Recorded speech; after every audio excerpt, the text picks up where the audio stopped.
It's been almost a year in the making, but today the troubled Alinta Energy Group finally reached a deal with its lenders. Laden with $2.7 billion in debt, the company has agreed to a sale of almost all its business to a new company owned by the lending syndicate, including private equity firm TPG. Earlier I spoke to Ross Rolfe, Chief Executive of Alinta. Ross Rolfe, welcome to Late Line Business.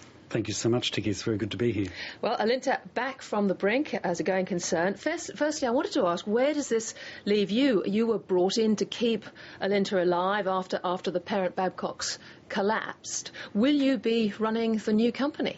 Oh, look, I think that's really too early a question to answer, Tikki.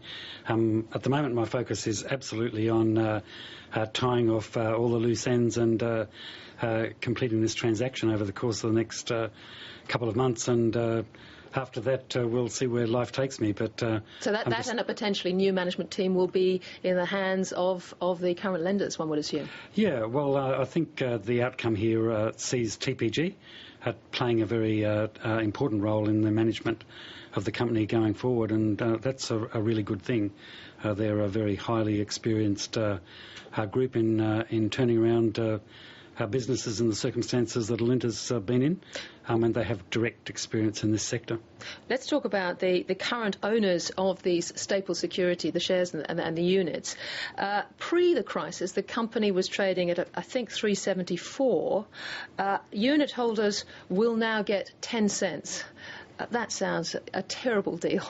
Look, it's a disappointing outcome for those people who paid $3.70 for their units. Including, presumably, some of the 60,000 retail shareholders. Yes. I mean, of course, it's the case that for a long time now the units have been tracking at below 10 cents. And I guess in the circumstances that the company's been in, this is, I believe, a good outcome, and we were very pleased to see that our major shareholder, GPG, came out after our announcement this morning saying they supported it. I think we're it's not $3.70, of course, but in the circumstances, a pretty fair outcome. Well, take us through the deal. You've got 10 really big power stations being shifted into a private company. What's that company likely to look like in terms of its balance sheet?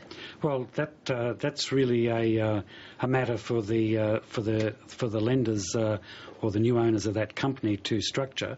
But from what we've seen of it, it'll be a very robust and stable structure going forward, very sensibly geared for a company of that sort, taking into account the risks that the business confronts. So Western Australians, who obviously rely a lot on Alinta being solvent, can be happy about the quality of that balance sheet. Yes, I think Western Australians can absolutely take comfort that the company's going to be in a stable position.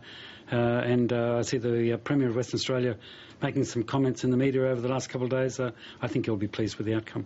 You talk about the support of shareholder GPG. Are you confident that all the lenders are behind this? Because half the debt, I think, is owned by about 40 hedge funds. That must have been like herding cats over the weekend, wasn't it?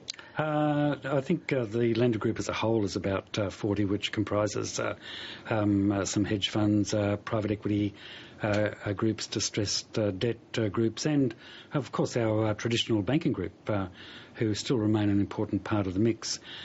Look, I think, yes, there's a lot of diversity in that group, but actually from that diversity, I believe, came a very robust outcome, and it's a great credit to the leadership in that group that they managed to produce it. There were a number of scenarios being played out, and I'm sure there was very little sleep over the weekend. But how different is this deal from talk a couple of days ago, where TPG was reported, the private equity company TPG was reported as getting a guaranteed big chunk of a deeply discounted $300 million capital raising by the new company? Will they still get a guarantee? Look, there's been a lot of interesting discussion around this deal in the media, some of which has been true, some of which has not been. Can you help us there? And the final shape, I guess, is a product of many of those different ideas. I'm probably not able to talk about the specifics of interlender arrangements, but I think, as of my advice from all the lenders this morning, they're very satisfied by the result. Did TPG have to withdraw, though, from its position that it was driving at over the weekend? Look, TPG worked constructively with all the lender group. They listened to the issues that people raised. They responded to them, I think, very positively. And as I said, as of this morning, all the lenders seem very satisfied by the final product. It's also been reported, Ross-Rolf, that a fair whack of the company is owned by the Future Fund one way or another, and indeed that it's actually also indirectly one of the lenders. Can you give us any more information on this? Have you been approached by the Future Fund directly?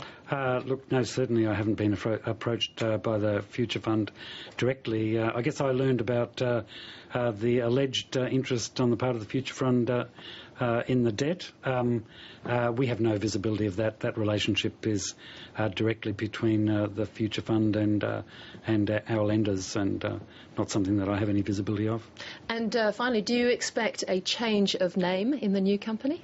Oh, look, I haven't heard anything along those lines. Alinta is a very strong brand in Western Australia, in particular. But having said that, that's a matter which the new owners of the company obviously would make their own minds up about. Thank you for talking to Late Line Business. Thank you so much, Tiki. Really appreciate it.